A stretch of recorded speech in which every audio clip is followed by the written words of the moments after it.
तो हमने इतना ही मान रखा है, जब तक ये ज्ञान नहीं था बेशक हम भक्ति भी करते थे, क्योंकि आत्मा चाहे वो कितना ही दुष्ट टाइप आदमी है वर्तमान में, उसकी आत्मा भी परमात्मा को कभी ना कभी अवश्य याद करती है। और जो अच्छी आत्माएं हैं वो परमात्मा के बिना रह नहीं सकती, क्योंकि आत्मा और परमात्मा का एक विशेष कनेक्शन है। और उसके बीच में इस काल ने परमात्मा और आत्मा के बीच में हमारे ही इतने दुष्कर्म करवा दिए हमसे कि वो एक बहुत बड़ा एक बाधा बन गई, दीवार बन गई, बादल बन गए बीच में। तो उस दीवार को हटाने के लिए परमात्मा और आत्मा के बीच में जो बाधा है वो हमारे पाप कर्म है। और इन पाप कर्मों को हटाने के लिए, नाश करने के लिए ये सत साधना, सतनाम सारनाम की आवश्यकता है।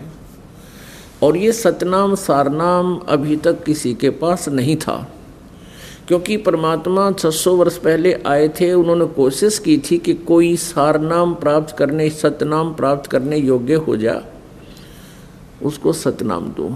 लेकिन चंद पुण्यात्मा ही इस योग्य हुई थी। वो कौन कौन से थे? आदरणीय धर्मदास साहिब जी, आदरणीय मलुकदास जी, आदरणीय दादू साहिब जी, आदरणीय नानक साहिब जी, आदरणीय गरीबदास साहिब जी, आदरणीय गीसादास साहिब जी और आदरणीय नामदेव साहिब जी, आदरणीय रामानंद साहिब जी। ये पुण्यात्माएं थी जिनको परमात्मा ने सतनाम और सारनाम दे करके मोक्ष अधिकारी बनाया था। अन्य को भी वो दे सकते थे, लेकिन हम विचलित थे। हमें ज़रा भी कोई कुछ कह देता था कि कबीर साहब परमात्मा नहीं है, ये वेदों और गीता से परिचित नहीं हैं, ये जो ज्ञान तुम्हें बता रहे हैं वो शास्त्र विरुद्ध बता रहे हैं। ऐसा वो नकली गुरु, झूठे गुरु, ब्राह्मण कोई जाति विशेष से यहाँ लिंक नहीं है। ब्राह्मण सोए जो ब्रह्म पहचाने। ब्राह्मण तो वो होता जो भगवान को पहचान ले, लेकिन बिना पहचाने हुए भी जो नकली अपने आप को ब्राह्मण यानी गुरु कहते हैं, ब्राह्मण का अर्थ गुरु होता है सर, ये कहो। तो वो यही कह करके हमें भगवान से दूर रखा करते थे कि कबीर जी जो तुम्हें ज्ञान दे रहे हैं वो शास्त्र विरुद्ध है, जबकि वो सब शास्त्र प्रमाणित था। आज उसका हमारे समक्ष ये प्रमाण है कि परमात्मा ने 600 वर्ष पहले जो ज्ञान दिया था आज सभी सदग्रंथों में विद्यमान है। तो पुण्यात्माओं, हमारे और परमात्मा के बीच में एक मोटी दीवार बन गई है हमारे पाप कर्मों की। और जो साधनाएं ऋषि महर्षि किया करते थे वो वेदों अनुसार थी। वेदों में केवल एक ओम नाम है। यजुर्वेद अध्याय नंबर 40 के मंत्र नंबर 15 में स्पष्ट किया हुआ है कि भस्मांतम शरीरम वायु अनिलम अथ इदम भस्मांतम शरीरम ओम कर्तु समर किल्वे समर और कर्तुम समर। और साथ में वेदों में ये भी प्रमाण है कि अन्य देवी देवताओं की पूजा नहीं करनी, केवल एक परमात्मा एकम, जो जिसके बराबर दूसरा ना हो, अद्वितीय प्रभु, उसकी पूजा करने से, उसकी भक्ति करने से पूर्ण मोक्ष प्राप्त होता है।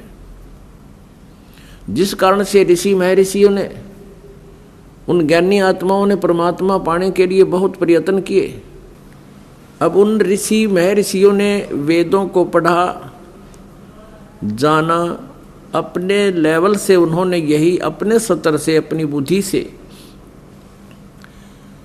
ये निष्कर्ष निकाल लिया कि वेदों में केवल एक परमात्मा की साधना से ही संपूर्ण लाभ लिखा है। और उन्होंने ये भी पढ़ लिया कि वेदों में केवल एक ओम नाम के जाप का विधान है। अब उनको ये समझ में नहीं आया कि ये ओम नाम ब्रह्म का है और पूर्ण मोक्ष परम अक्षर ब्रह्म से होता है। उसका कारण क्या रहा कि उनको समझ में क्यों नहीं आया? कहते हैं गुरु बिन काहू न पाया ज्ञान, जो थो था बुस छड़े मूड किसान। गुरु बिन वेद पढ़े जो प्राणी, समझे न सार रहे अज्ञानी। अपनात्मा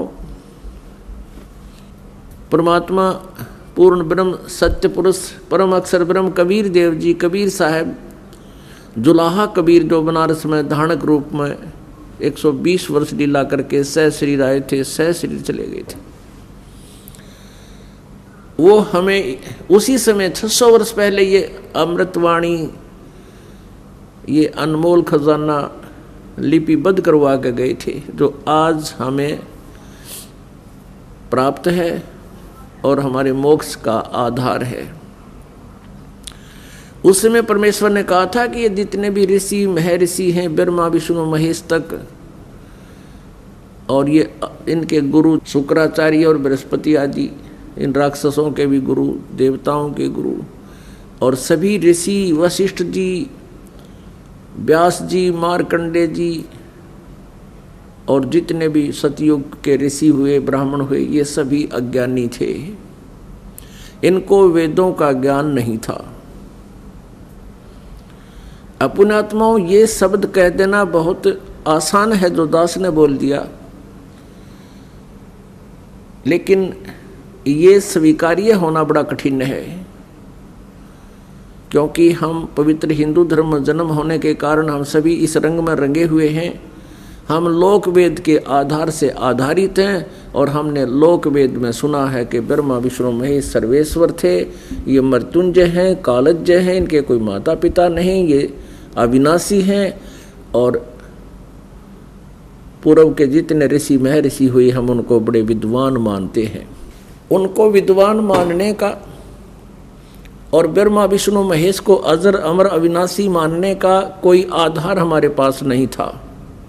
निराधार कथाओं से भी हम कति निश्चिंत थे और आश्रित थे कि ऐसा ही है। अब परमेश्वर कबीर देव जी ने इस दास पर कृपा करी और वो अनमोल खजाना जो हमारे सदग्रंथों में विद्यमान है, इस दास को दे दिया। अब इस पॉइंट को, इस कंसेप्ट को क्लियर करने के लिए कितने ढेर सारे प्रमाण आपके समक्ष प्रस्तुत करने पड़ेंगे कि ब्रह्मा विष्णु महेश ये भी अज्ञानी थे, इनको वेद ज्ञान नहीं था। और सतयुग के ब्राह्मण, ऋषि कहो चाहे ब्राह्मण को,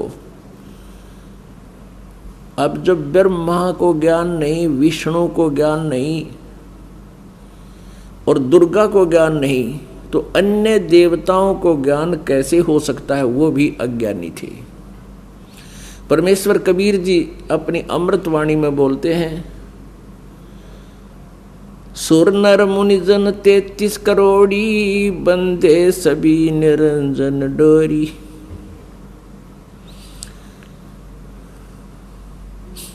कि सुर नर मुनि जन, सुर माने देवता, नर माने जो भक्ति में लग रहे मनुष्य, और मुनि जी, मुनि ये देवता, सुर नर मुनिजन मननशील व्यक्ति जो ऋषि समझो।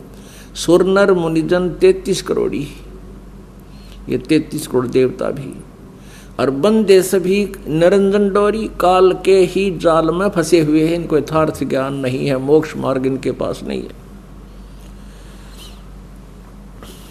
अब इस कंसेप्ट को क्लियर करने के लिए देखिएगा पवित्र देवी भागवत अर्थात देवी पुराण, जिसमें इन सब महापुरुषों की जीवनी लिखी है। गीता प्रेस गोरखपुर से प्रकाशित है। हनुमान प्रसाद पोदार चिमनलाल गोस्वामी इसके संपादक हैं। प्रकाशक के मुद्रक हैं गीता प्रेस गोरखपुर, गोविंद भवन कार्यालय कोलकाता का संस्थान। ये इनके फोन और फैक्स नंबर है। इसके देखिएगा प्रथम स्कंद में